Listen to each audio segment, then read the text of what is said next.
No podemos apreciar el movimiento, pero sí sus efectos. Los terremotos y las erupciones volcánicas son solo dos efectos dramáticos del movimiento de las placas. He aquí por qué se mueven. Aquí tenemos una sección transversal de la placa norteamericana a la izquierda y la eurasiática a la derecha. La depresión entre las dos constituye la cuenca del Océano Atlántico. Los científicos han descubierto que el magma del manto subcortical está bajo la presión de ambas placas en el fondo del océano. Visto de cerca, el magma se eleva y se enfría, formando una nueva corteza oceánica, ensanchando el suelo del océano y separando más a los continentes. Esta zona se conoce como cordillera oceánica. Cada movimiento de la animación representa aproximadamente 1 millón de años. El océano Atlántico es cada vez más ancho y Norteamérica se separa cada vez más de Europa, también a una velocidad de 2 a 4 centímetros al año. El mapa nos muestra dónde el magma sobresale entre los límites de las placas, creando un sistema de cordilleras marinas que rodea la Tierra.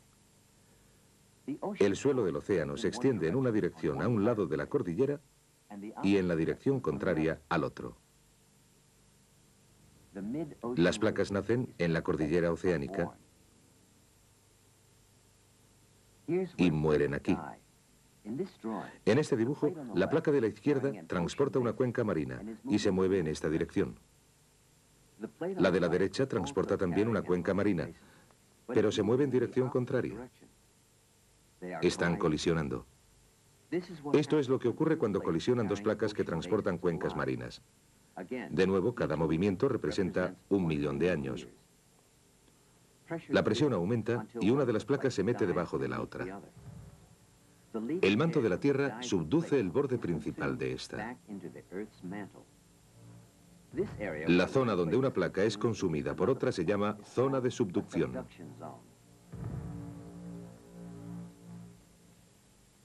Las líneas rojas marcan las zonas de subducción en todo el mundo. Ahí es donde se consume el material de las placas. Las líneas rojas representan el sistema de cordilleras oceánicas, donde se genera el material de las placas. En estas zonas es donde la Tierra está cambiando continuamente. Los puntos marcan la localización de los terremotos que han ocurrido en la historia reciente. Observarán que la mayoría han ocurrido directamente sobre o cerca de la cordillera oceánica y en zonas de subducción. Y también ocurren donde dos placas se rozan entre sí. En esta zona hay dos placas rozándose. Aunque California parece ser un solo trozo, en realidad son dos. La parte occidental es transportada por una placa que se mueve en esta dirección. El resto lo forma otra placa que se mueve en esta otra. Cuando se aumenta la presión entre las dos, una empuja a la otra varios centímetros o incluso metros. El devastador terremoto de San Francisco de 1906 fue el resultado de un enorme movimiento o deslizamiento de las dos placas.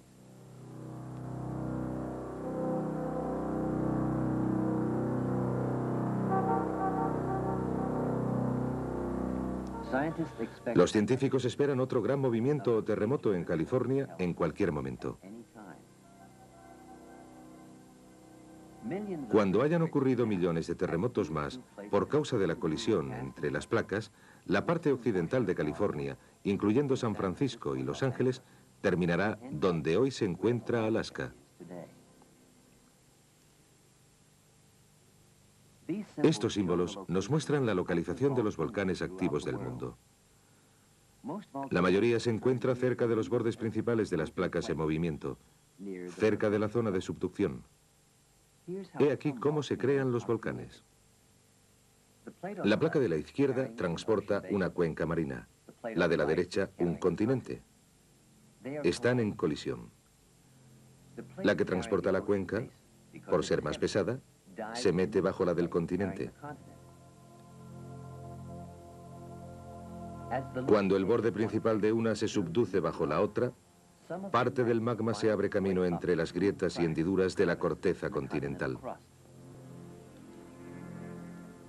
Cuando llega a la superficie, la Tierra se abomba y se acumula la presión. ¿El resultado? La erupción del monte Santa Elena en 1980 fue resultado directo de la subducción de placas.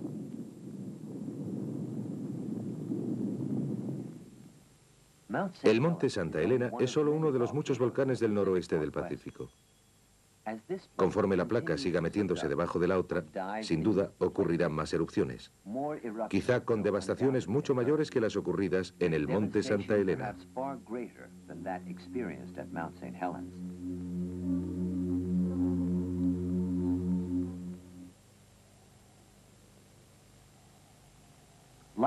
Al igual que los volcanes y los terremotos, las montañas son el resultado del movimiento de las placas. El mapa nos muestra las grandes cadenas de montañas del mundo. Como puede verse, la mayoría están situadas cerca de los límites de las placas. He aquí cómo se hacen las montañas. En este ejemplo, la placa de la izquierda transporta una cuenca marina. La de la derecha, un continente. Están en colisión. Como sucede siempre, la que transporta la cuenca marina, la más pesada, se meterá debajo de la que lleva el continente. El borde principal de la inferior se consume hasta que dos continentes colisionan entre sí.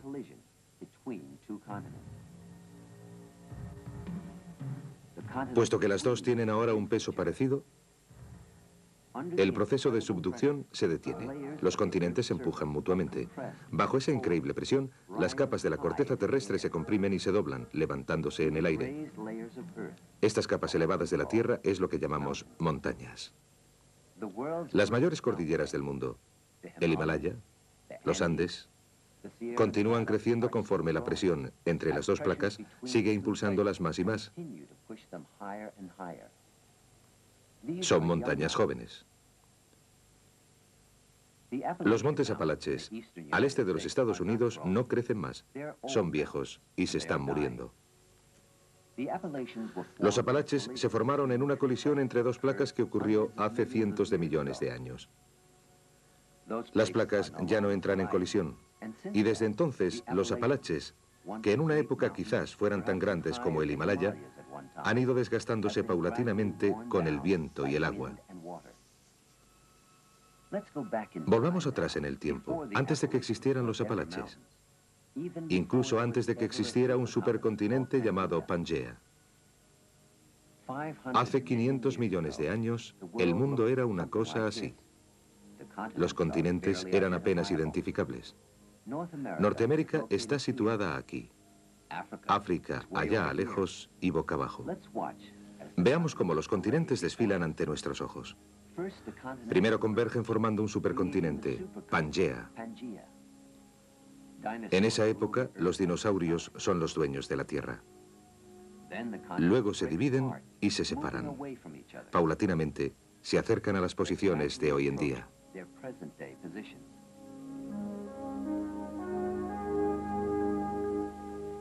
Este es el mundo tal y como lo conocemos hoy. Pero no se quedará así.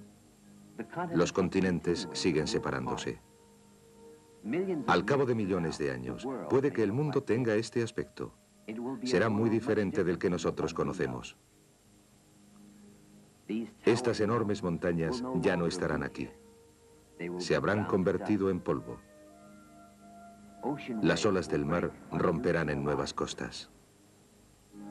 E imágenes como esta solo serán antiguos recuerdos de un mundo desaparecido.